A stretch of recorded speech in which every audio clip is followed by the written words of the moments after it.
The first keynote address of the 2017 CBMC President's Council in Carlsbad was so special.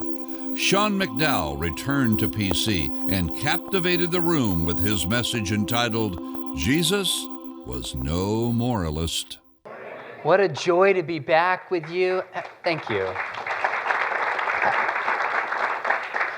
How many of you were in Puerto Rico 2011? Slice your hands. God bless them, by the way. Good to see some familiar faces and new faces. By the way, I just followed you on Instagram. So you now only have 101,900,000 and some thousand followers until you have Lady Gaga and Obama and all the other stars. So you're one person closer. Thank you for that. Well, it's a treat to be back. What a joy to be here with you this weekend. It feels kind of like a family reunion. Now, here's why. Because my wife, her father, is one of 12 kids. So when we get to family reunions, it is literally this size. I meet new second cousins and nieces and nephews every time we get together. Well, a couple summers ago, we had a family reunion up in Sacramento. And one of the things we did the second day was go whitewater rafting. Now, I just am curious, how many of you have been whitewater rafting? Show hands. Okay, good. Most of you have. Well, this was in the South Fork American River, and it was a full-day trip. The morning were rapids like 1s and 2s, then we got lunch, and they said in the afternoon there'll be 3s and maybe a little bit more than 3s, so brace yourself after you've eaten. So we went all morning. It was cake. I'm thinking, I got this. No problem. Well, we're rolling down, and in fact, because our family group is so big, I think we had 3 or 4 rafts just for our group. And I'm sitting in the front. If you've been, you remember that kind of put 2 people in the front that are supposed to be able to hold on and kind of be strong. My father-in-law exercises, works out. He's in the front right. I'm on the front left. And we start going, and our raft guide, he says this. He says, we're about to hit the most difficult spot. It's called the hospital bar. Right? Like, that's not where I want to go when I'm whitewater rafting. He said, but don't worry. The next spot after it is flat. We call it the recovery room. I said, can we just skip the hospital bar and go to the recovery room? So we're rolling down, and I mean, it's somewhat hazy, but all I remember is it's flat, and then it dropped off quickly into this kind of bowl. Well, we go down. All I remember, I'm on the front left, is the front of it flips back like this. I go flipping back over half to the raft, my feet over my head. I go underwater, and you know how scared and just kind of discombobulated you are. Well, I go underwater, I come up, and my head somehow hits the bottom of the raft. So I'm trying to get up, so it's like extra kind of freak out in this moment. I finally work my way around to the side, and what they told us was, don't grab on something, that's dangerous. Don't try to swim to the side. Just put your feet up, put your head back, coast down until it gets flat, and then get back in the boat. All I remember thinking was, I want to get back in the boat. When I finally got to the side, I grabbed it. I told the guy, I'm like, man, that was so traumatic. I was down for a minute. He's like, yeah, it was maybe 15 seconds. So it felt a little worse than it was. But it's amazing. The moment you get tossed, if any of you have been tossed, the instant thought is, I just want to get back in the boat. Instantly. That's the only thing that you're thinking. When our life gets thrown under the boat, so to speak, we just want to get back in the boat. Let me ask you this. Why do you think people go to a hospital? It's not because they're sick, right? People don't go to a hospital because they're sick. People go to a hospital because they're sick and because they believe that a hospital is the best chance they have of getting better. You see, if a hospital really is the best chance, but they don't believe it, they're not going to go to a hospital. Look, people don't go to hospitals on dates, right? At least normally they don't. Just like you want to get back in the boat because that's the safe place. Nobody's sitting there going, well, I wonder if the boat is safe. No, you want back in it.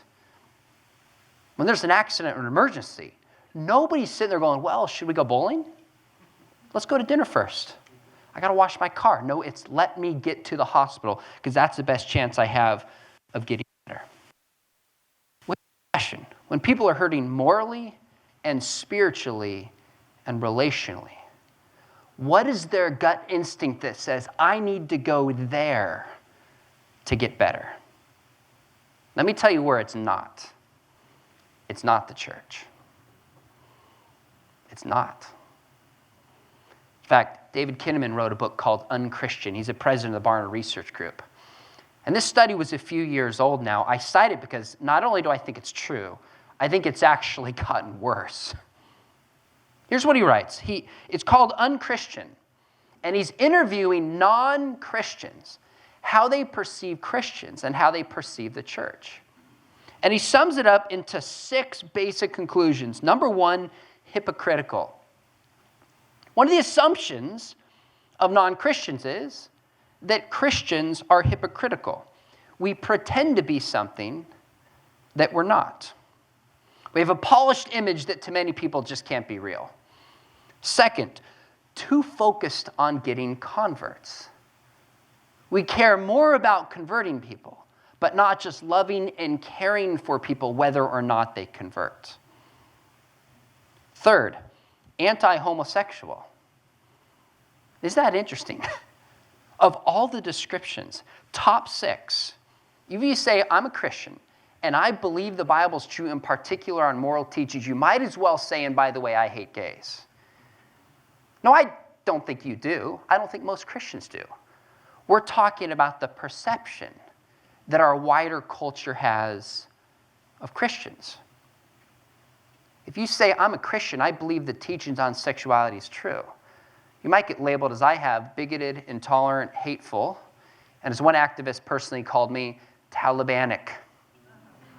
You know what recent studies show? This is also Barna's book, Good Faith, came out last year. That it is extremist. Think about that word and what we associate with extremist. It's extremist to say that marriage is one man and one woman for life. That's extremist. Fourth thing he writes is that Christians are too sheltered, old-fashioned, boring, and out of touch with reality. They're too sheltered. They're not dealing with the real world as it actually is. Fifth, too political. And clearly that's changed with our last president. Oh, wait, what am I talking about? I'm not taking political sides here, but you better believe when it comes to Christians, that divide has grown. That we're interested more in a political agenda than spiritual transformation. And last, judgmental. They said, outsiders think we are too quick to judge others. They doubt we really love people as we say that we do.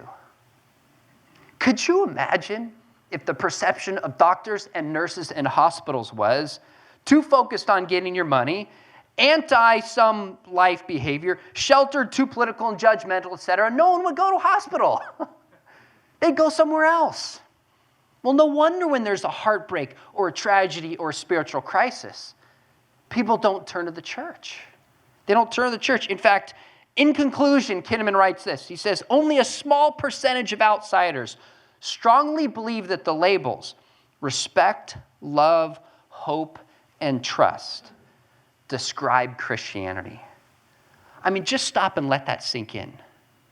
Can you imagine that? Only a small percentage, at least in American culture, associate trust, love, hope, and respect with Christians. That's you, and that's me.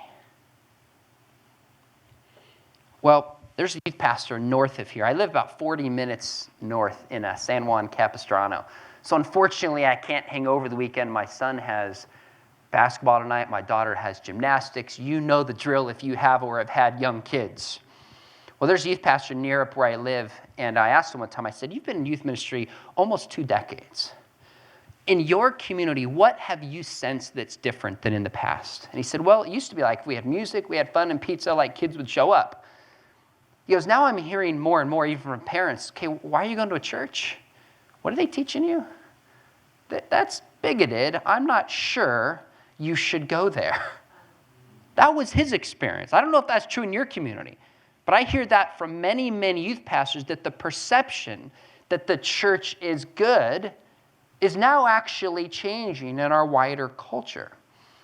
So my question is, what would it take for people when they're hurting and they're broken.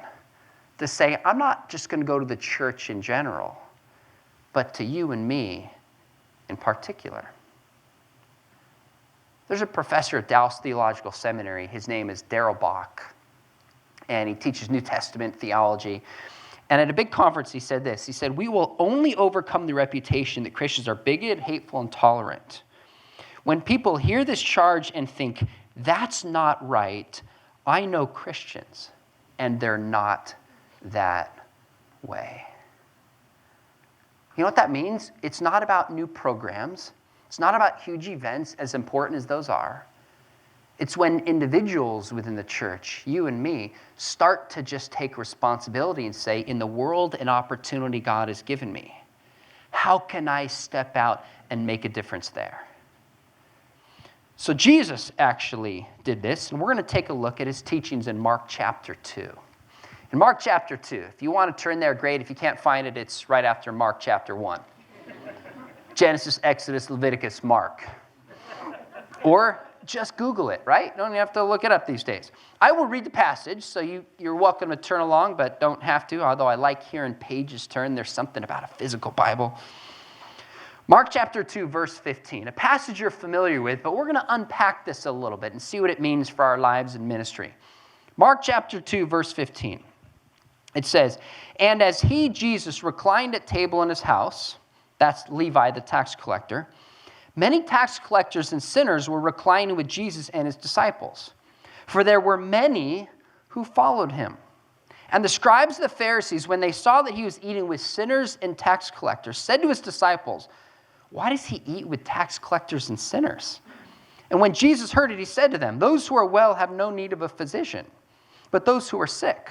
I came not to call the righteous, but sinners. I don't know about you, but when I think about my life and the times that I have sinned, the last thing I wanted to be around was somebody who was holy, in particular, somebody who had never sinned. Right? What is it about Jesus that he never sinned? The only one who's never sinned, but somehow tax collectors and sinners still want to be with him. What was it about his character? Well, let's take a look at a few of the points in this passage that I think will help us understand what Jesus was doing and what this means for our ministry today. So the first thing it says is they reclined at the table together.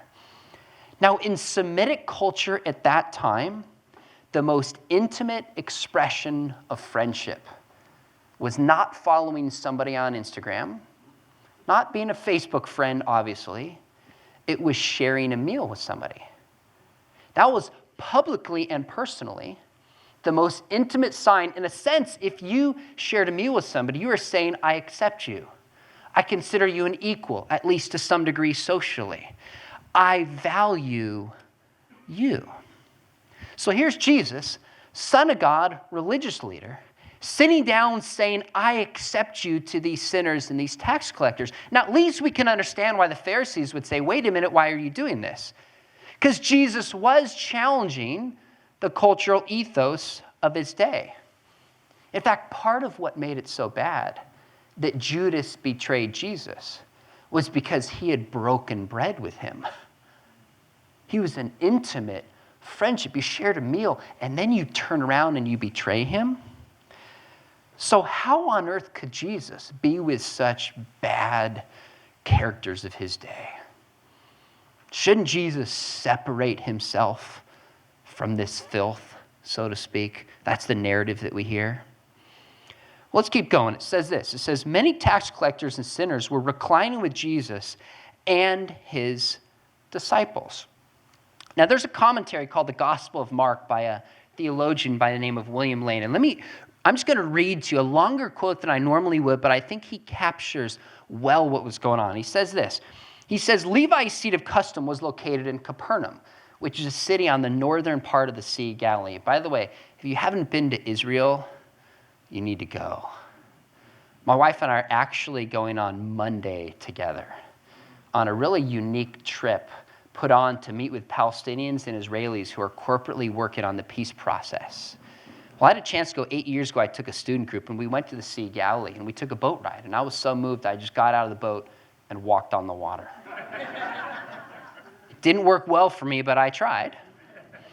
Well, this city, Capernaum, where Levi was from, is on the northern part of the Sea of Galilee. Levi would be a Jewish tax official in the service of Herod Antipas. Such officials were detested everywhere and were classed with the vilest of men. I mean, just think about how offensive it was that Jesus would sit down, share a meal with tax collectors who were Jewish, who were viewed as betraying their own people, taking advantage of their own people, just to have power and money from the government. They were hated. They were betrayers. Jesus sits down and has a meal? Can we at least understand why people, if you and I were there, it's easy to criticize the Pharisees, but we would have thought, wait a minute, that guy has sold us out and you're sharing a meal with him? We probably would have been upset too. Well, let's keep going. It says, the scribe of the Pharisees next it's talking about. Now, one thing people often miss is we know the Pharisees were legalistic and cared about the law. But you know the difference between the Sadducees and the Pharisees? The Sadducees, their relationship with God was based on acts they did in the temple. So in AD 70, when the temple was destroyed, the Sadducees disappear. The Pharisees were based on their relationship with God with the law. So the temple is destroyed. They could still practice, barring some of the sacrifices, and interpret and study and read the law. So the Pharisees continue as a group. But they were probably the greatest foil to Jesus during his ministry, because he kept saying, you are oppressing people with the law. It's not about the law, although we have to follow it. It's about loving God and loving other people. So these are basically people who thought their relationship with God was following the letter of the law, and Jesus says, you're missing it. And they're the ones who criticize him for sitting down with sinners and having a meal and tax collectors. Ironically, in that culture, who should he be having a meal with? The Pharisees. And they should be mocking the tax collectors. But he flips it on its head. And then he says these words. Jesus says, those who are well have no need of a physician, but those who are sick. I came not to call the righteous, but the sinners. So Jesus breaks this passage up. Really says there's two people. He says there's the righteous and there's sinners. Now, is Jesus actually saying there's people who were righteous? No. It's actually harder to do than you think. I worked on that a long time. Shake your head upside down and say no, because you want to go like this, right? No, he's not saying there's righteous and there's sinners. I mean, Romans 3:23, Paul makes it clear, for all have sinned and fall short of the glory of God. Do you know what all means in the Greek? It means all. Yeah, there's nothing to it. It means all. That's it. Nothing fancy. 1 John 1:8, John says, if we say we have no sin, we deceive ourselves, and the truth is not in us. Jesus is not saying there's the righteous and there's sinners. He's saying there's sinners, which includes all of us. There's those who recognize that they're sinners, and there's the self-righteous. You see the difference? He's not saying there's righteous before God and sinners. We're all sinners. He's saying there's sinners who recognize it and realize they fall short. And then there's sinners who don't, because they think by their actions, by their law, by their title, by their position, by their money are right before God. And Jesus is saying, I'm not wasting my time with people who don't even recognize that they're sick. I came to save everybody, but strategically speaking, it's those who are sinners, who know it, and who are more open to the gospel. That's what Jesus is saying. You see, again, people go to a doctor not because they're sick. People go to a doctor because they're sick, and they recognize and believe they need a power outside of themselves. They can't fix themselves. They need somebody with knowledge and expertise to help them get the healing that they cannot bring themselves.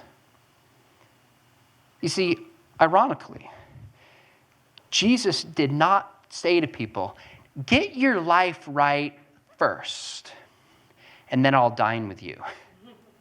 He didn't do that. We do that as Christians sometimes, don't we?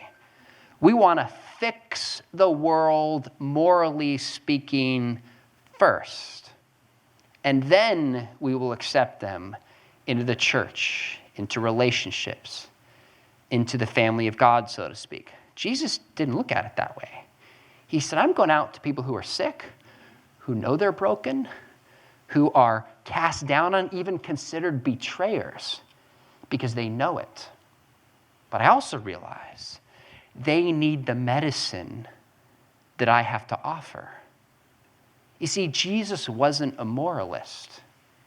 He didn't go around trying to correct people's behavior, and then they would earn the right to come to him. Jesus went where people were at. Broken people, sinful people, traitors, betrayers. He said, you know what? I'm going to dine with you, and I'm going to consider you an equal, even if I get criticized by the religious elite. Because number one, I realize you're valuable, and God loves you. And God has a heart for those who are marginalized and disfranchised and looked down on by the religious elite. But I also know that you first need the medicine that I have before you can experience transformation from within. That's what Jesus did. And that's what I think this passage is about. You see, Darrell Bock again wrote this. Again, a professor at Dallas Theological Seminary. He said, it is important to see here that Jesus does not sit at the table and merely accept those on the fringe. He challenges them to live differently or mentions forgiveness as a motivation for the sinner's response, which assumes a reaction to previous sin. So in one sense, here's what Jesus is doing. He's sitting down with people over a meal saying, I accept you, I love you, I consider you an equal, but he doesn't leave it there. He's bold enough to say, yes, I love you, I'm with you, but I also know that you're broken, and you know it. You need to be transformed from within by experiencing the forgiveness that I have to offer. Then and come have the power through the Holy Spirit to live the way God wants you to live. Thank you. I knew there was at least one Baptist here.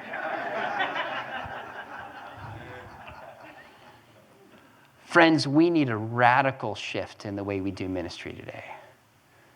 The culture wars of the 80s and 90s need to go. It can't be us versus them anymore. It can't be. I think there's more division in our country. Obviously, there's been division going back to Vietnam, etc.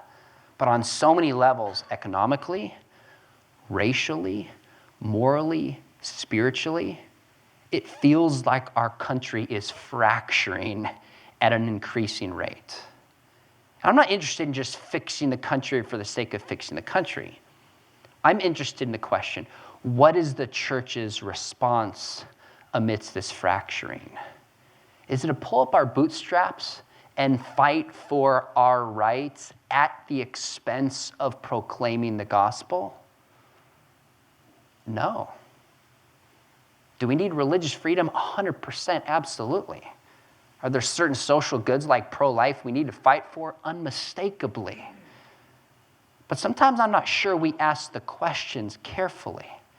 How is this being perceived in the wider culture? Is there a way that we can stand up for what is right, but do it with humility? Do it with kindness? Do it with graciousness? Do it not because we want to win a political battle and make a point, but because we actually love people. My president at Biola University, Barry Coy, wrote a book called Love Kindness. And what he says, the theme of Biola is, it's very interesting. I'm in higher education. I teach full-time at Biola. And over the past 3 to 5 years, as we've seen kind of this explosion in LGBT issues, racial issues, some schools have moved to the left and say, well, we're no longer just going to hire faculty that hold these biblical positions. We want to become more open. There's other schools that have moved to the right. And they're like, we're going to die on the age of the earth. We're going to die on Calvinism, Arminianism. Well, both those seem to be a mistake to me. Our president said we're going to be firm in the center, but soft on the edges. Isn't that brilliant? That's what Jesus did. He dared to go where a lot of people wouldn't go. He wasn't first concerned with his reputation. He wasn't first concerned with how people perceived him. He was concerned above all else with bringing the gospel to people who were sick. And he knew it was only when they had his medicine from the inside out that they would experience transformation. Now, please hear me. I'm not saying this is a niceness contest. If we're just nicer, people will embrace the gospel. That's silly. The cross is offensive. We cannot lose the offensive nature of the cross. Jesus is the greatest lover who ever lived, and they crucified him. But I think without realizing it, we put certain stumbling blocks before even understanding what the power of the gospel is. Politically, personally, relationally. And the question is, how do we step back and love people the way that Jesus loves people? Knowing that it's only when people have the truth and know the truth that they'll be set free. So we make a mistake if we stop speaking truth. We also make a mistake if we stand up and say, I'm God's prophet, I'm going to speak truth, I don't care if people get hurt. Both of those are a mistake.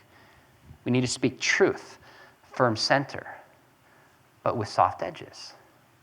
That's how I think Jesus modeled it. So you mentioned, James, comic books. You like comic books growing up. Did you like Batman and Spider-Man and Marvel and those? Yeah. So did I. I still have a few boxes in my garage, about 3 or 4, and I've been meaning to have my 13-year-old son sell them. I'm going to give him half and give the other half to charity, but I just haven't gone around to it. And I think there's something inside me that just doesn't want to sell my comic books for no good reason other than they're my comic books I collected. Well, one of the comic books I used to enjoy, Spider-Man was my favorite, the Hulk, is there's a superhero group called the X-Men. And the X-Men, they've made a bunch of movies. They have characters like Beast and Wolverine, Nightcrawler, etc. Well, there's a character kind of through the history of the X-Men who's been a little bit troubled, and he becomes the superhero Iceman. And about 3 or 4 years ago, Marvel released a comic where Iceman came out as gay. And I kind of followed this. I thought, this is interesting. And there's a prominent Christian leader who spoke out and he said, here goes Marvel again, trying to indoctrinate people, trying to push this gay agenda. And of course, all the liberal media outlets, Huffington Post, picked it up to highlight these intolerant, bigoted Christians. Now, I do believe there are progressive agendas when it comes to sexuality. You better believe there's intentionality in this. I talk at length in my book, Same-Sex Marriage, on it. But when I heard that, I thought, what is the most biblical and yet gracious response we could give? Right? What would Jesus say in that setting? What would you say if someone came to you and said, you're a Christian business leader, right? Hey, I just need an interview from a Christian. You have a public position. I hear this Iceman character is gay. What do you think? What do Christians think? What would you say? Now, you don't have to give a response right now, but I thought about this, and I thought, here's what I would say. If somebody came to me, and nobody asked me this, by the way, but if they did, I'd say, you know what, I'm not surprised. Look at how much our culture's changed in the past few years. Marvel's a business, and they probably would get criticism if they don't have a character come out. It's probably a business decision on behalf of Marvel, and maybe they're trying to help kids. And then someone goes, but aren't you a Christian? Don't you think that's a sin? I would say, because I'm a follower of Jesus, I have a different ethic about sexuality. But maybe, just maybe, Marvel's doing this because they think having a character who is gay is going to help other kids who struggle with their sexuality. Now, I might differ with how I would deal with this issue. But I think maybe Marvel is doing it, number one, for business decision. Number two, they actually think they're helping kids. Now, why respond that way? Stop the culture war, find common ground, lower the rhetoric, and just be a part of the conversation. Friends, people today aren't used to people with firm convictions, but who lead with grace, who lead with charity, who lead with a willingness to listen and change their minds if they're wrong. So there's a lady I enjoy listening to. Her name is Kirsten Powers. You might recognize her. She used to be a commentator on Fox, and then she moved over to CNN. She writes columns sometimes for USA Today. She's probably mid-40s. She grew up in New York, And she wrote that growing up, she had one thing in common. Her parents are very secular. Her friends were all secular. She had no Christians in her life, none. And her friends had one thing in common. Christians were hateful, bigots, and shallow. Until she met a boy, right? It's always about a boy or a girl, right? This guy was a Christian, but he was very different. He had a winsomeness about him. He was kind. He was thoughtful. And he invites her to go to church, which happened to be a Manhattan church by Pastor Timothy Keller, who is doing his series on his best-selling book, The Reason for God.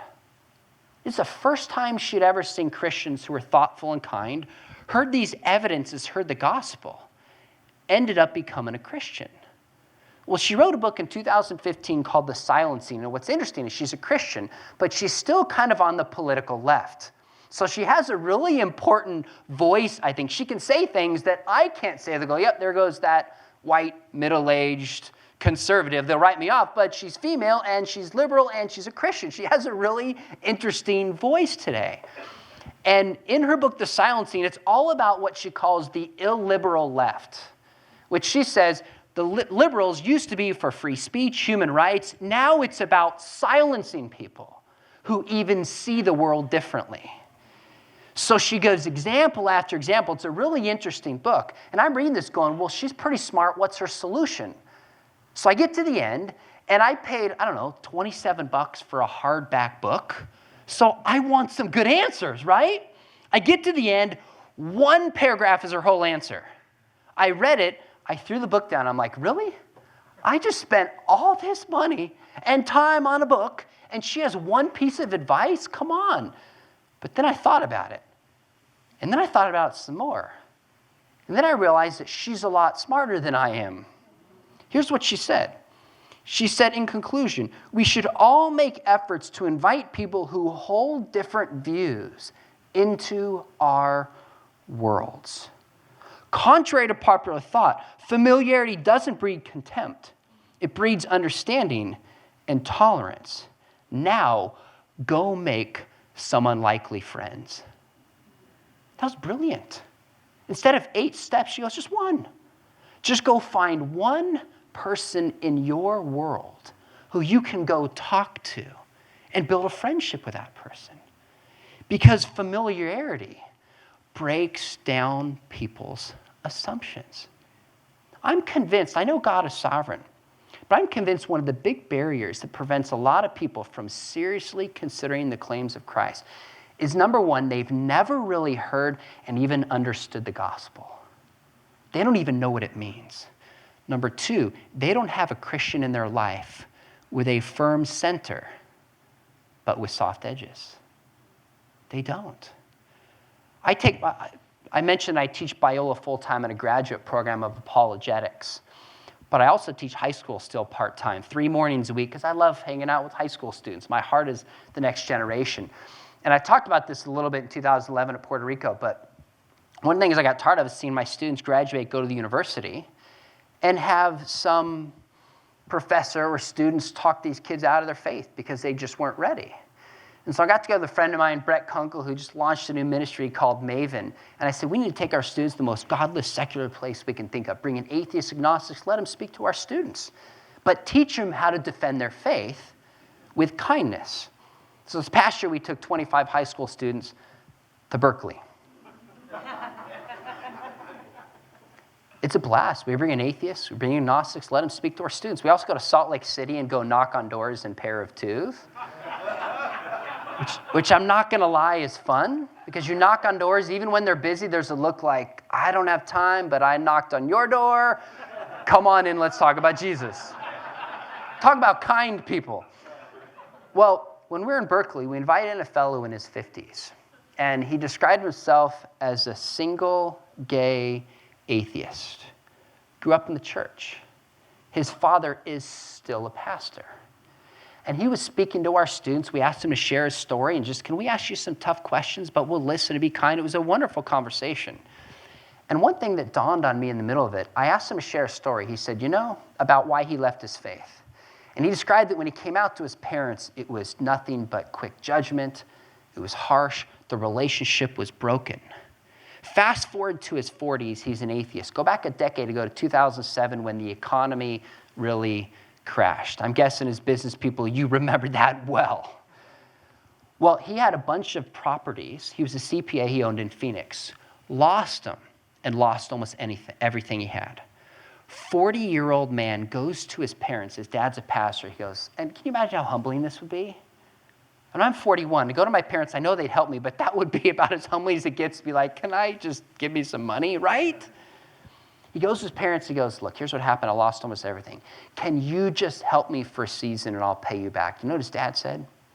His dad says, and his mom, we're not going to help you because we think God is using this to get your attention, to have you turn around and follow him. Friends, what a heartbreaking missed opportunity. At the very end, when he left, I was debriefing with our students. And I said, you realize this guy said, 50 years old, he said, I don't even think I could be a friend with a Christian if they think I deserve hell. And it dawned on me, I said, you know what? He doesn't have any real Christian friends in his life who model truth of the gospel, but kindness and generosity and care for him. So his view of the gospel is God wants to judge you and send you to hell. Even with his parents, he's never had somebody who lives truth and speaks truth, but models graciousness and kindness to him. No wonder he doesn't want to become a Christian. I was speaking at an event in the Southeast at a church, and on the way driving there, we drove by a Unitarian church.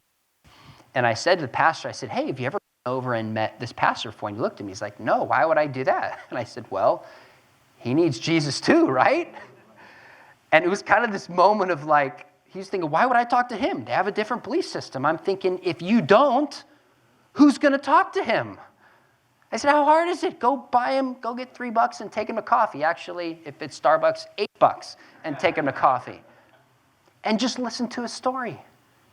Just talk with him. Just step into his world and see what kind of conversations you can have. That's it. That's it.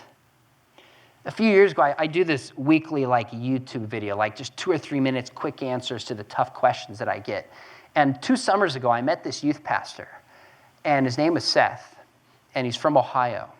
And he was a youth pastor in his local town, and at the public school, the LGBT community came to him, like these high school students, and said, will you be like the sponsor of our club? Now just stop and think about that. Do you want to support a club you probably stand against? Should you do this? Should you not do it? What are the people in the community going to say? What are the Pharisees going to say? Oh, you're hanging out with those kids? What do you do? Well, I think like what Jesus would do. He goes, sure. I said, why did you do it? He goes, are you kidding me? He goes, these LGBT kids want to hang out with me? Why wouldn't I do it? I was like, good point. Despite the criticism. So I'm interviewing him on this video, and I said, well, what were the conversations like? What was it like? He said, well, essentially for the first few weeks, they just sat around. I think he said it was 4, 5, 6, 7 kids. And they just kind of talked about how everybody hated him. That was his experience. And I've done a lot of work with the LGBT community, Christian, non-Christian. I can tell you there's a lot of hurt and a lot of pain. And I think the issue at the bottom really is, do I belong and will you love me? I think that's what drives it. And I said, well, how long did this go on? He said, finally they turned to me and they're like, wait a minute, you're a youth pastor. Why don't you hate us? He goes, they asked me that. I said, well, I don't hate you because I'm a Christian. I think God made you in his image, and God loves you, and so do I. They said, well, you're a Christian. What do you think about this? What did Jesus say about this? He goes, they're asking me to bring out my Bible in the LGBT club in a public school. I mean, just think of the irony of this, right? He goes, they're asking me. Had he said no to the club, this never would have happened. He said, we looked at Romans 1, we looked at Leviticus 18, but he said, as quickly as I could, I just moved it to the teachings of Jesus. Because I didn't want to debate the moral behavior of sexuality before they understood who Jesus is and what forgiveness means. We can talk about that stuff later. He said eventually 4 of them came to my youth group. 3 of them were saved. Isn't that remarkable? That's exactly what Jesus meant. That's what Jesus was doing. He said, I'm going to dine with those who are broken. I'm going to dine with those who are sinners. I'm not going to dine with the righteous. Really, no one's righteous. I'm not going to waste my time with the self-righteous. I'm going to go to those who are broken. Even if the church, even if the religious community criticizes me, I could care less about that criticism. I have a medicine to offer, the gospel, that is the only thing that can change lives. Some of you will remember this story with Chick-fil-A about 3-4 years ago. You remember this? How President Dan Cathy made a statement on a radio interview that he supports natural traditional marriage. And simply put, all hell broke loose. There were riots. They were denied a Chick-fil-A at Denver, the East Coast. I mean, all this stuff happened, and they were thrown under the bus as the most bigoted, hateful group that's out there. The question is, how do you respond to this? Do you say, you know what? We're Chick-fil-A. We got a lot of resources. We're coming at you. We're going to sue you for this, and we're going to make more restaurants and more money. We're going to give to more charities. Well, that would be one response to give. I'm not sure that's the gospel response.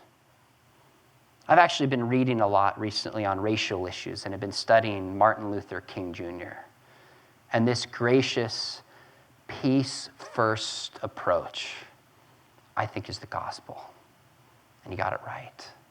Do you know what Dan Cathy did? He reached out to the man by the name of Shane Windemeyer, who was actually the gay man who put this entire kind of campaign to Chick-fil-A together. There was one day, I forget what day it was, where everybody was supposed to show up and like do lewd acts and interrupt Chick-fil-A and just be unkind and make a statement that we think you're bigots. So in the name of tolerance and inclusion, we're going to let everybody know that you're not included and we don't tolerate you. Right? So what does Dan Cathy do? He reached out to Shane Windemeyer and says, look, can we just go to coffee? Can we just go to lunch? Reaches out to him. And there's a quote by Shane Windemeyer that's powerful. He says, you know, I met with Dan Cathy. He just listened to me.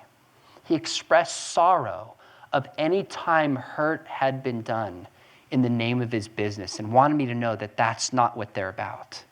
He asked me about my life and my business, and he even asked me about my husband. And he shared his story about his kids. And he said he doesn't define himself in the words Christian, because that's loaded, but as a follower of Jesus. What a powerful thing for Dan Cathy to do. And you remember the Orlando shootings, right? Was that about 2 years ago now? Maybe less? Chick-fil-A is not open on Sundays. How do I know? Because it's every Sunday that I want to go to Chick-fil-A. Yes, let's go to Chick-fil-A. It's Sunday. They don't open on Sundays. When that shooting happened, what did they do? They opened up. They brought water. They brought blankets. They reached out to this gay nightclub because they're human beings who were hurting. And they didn't do it for a public campaign so everybody says, look how great Chick-fil-A is. I really don't think that was their motivation. I think they said, here's hurting people. Here's broken people. There's a lot of hostility between these two groups. Let's reach out in love and just care for them as Jesus would. That's what I believe we're called to do today. And you know what? I'm not going to blow smoke at you here, but I want you to realize something. I actually think, I've told people this, that business people in the church today are some of the most, if not the most important people as we move into a different era within the Christianity in America and beyond. Why? Because the formula of how church happened in the past doesn't work anymore. Things are changing quickly. We're going to need a new model given where culture is going the next 2, 3, 5 years. And to me, it's business people who think outside the box, who bring creativity, who bring ideas that typically pastors may not have. So for example, big questions that come up. I don't envy or can't even begin to give answers of how you would deal with some of the ethical issues being in business today. I was just meeting with a major league chaplain yesterday, interviewing for our new podcast, and he told me a story. He said, we have a pitcher who's a Christian, and he was assigned to pitch on our Major League Baseball team's day of celebrating like the LGBT movement. And he would be interviewed after the game. He's a Christian. What do you say? What do you say? I mean, we find ourselves in these difficult ethical decisions. How do I stand firm with my faith without compromising my convictions? So a friend of mine, John Stone Street, and I wrote a book called Same-Sex Marriage. Now, why would we write that book? Look, we just wanted to make a bunch of friends. And one thing I get asked is, should we bake the cake, right? Now, I'm not going to answer what I think about that, but a businessman in his church said this. He goes, why don't you put a sign up in your if you own a bakery that says, we will bake cakes for same-sex weddings. All proceeds go to focus on the family. I'm not saying that solves everything. I would not have thought of that. That's a business person with a creativity who's used to marketing. We've got to think more creatively than we've ever thought before. And I think it's you as business leaders and thinkers who bring such an important experience and worldview to the table. Please don't underestimate that. The last thing I'll say before we go, here's the more important question. Can you think of one person in your community, one person in your business world, one person who's just not a Christian, maybe someone with a very different worldview? You can just take to coffee, just take to lunch, and just sit down and say, tell me your story. I'd love to hear about your life. Build a relationship. Start that barrier to break down. And I'm telling you, most people that come to the gospel, it's years. It's not overnight. It's acts of kindness and charity. And as defenses break down and the Holy Spirit moves, I actually believe, even though there's political and cultural concern today, that we have an unbelievable opportunity for the church in the moment that we're in. It starts with you, and it starts with me. So tonight you have a chance to hear from Del Tackett. If you've never heard Del speak, I wish I could come back. My daughter has gymnastics. My son has basketball tonight. I want to get a recording of this. I think he's one of the most insightful, important speakers and leaders today talking about the worldview of the culture we live in. So he's going to bring some important insights. In the morning, I'm going to be giving a talk I call What Skeptics Wish Christians Knew. In other words, here's some specific, practical questions that you can use in conversations with people to just make some spiritual progress leading towards the gospel. I think insightful but non-threatening questions all of us can just ask and help people through the Holy Spirit to have an openness they might not have an openness to. But just realize you start to do this and you might get the same criticism that Jesus got from the religious leaders of his day. But you know what? Who cares? It's eternity that matters most. If you have the courage to put into action what we're going to talk about tomorrow, I think God will continue to use you and maybe even new ways to make a powerful difference in your community and beyond. Thank you for having me this morning.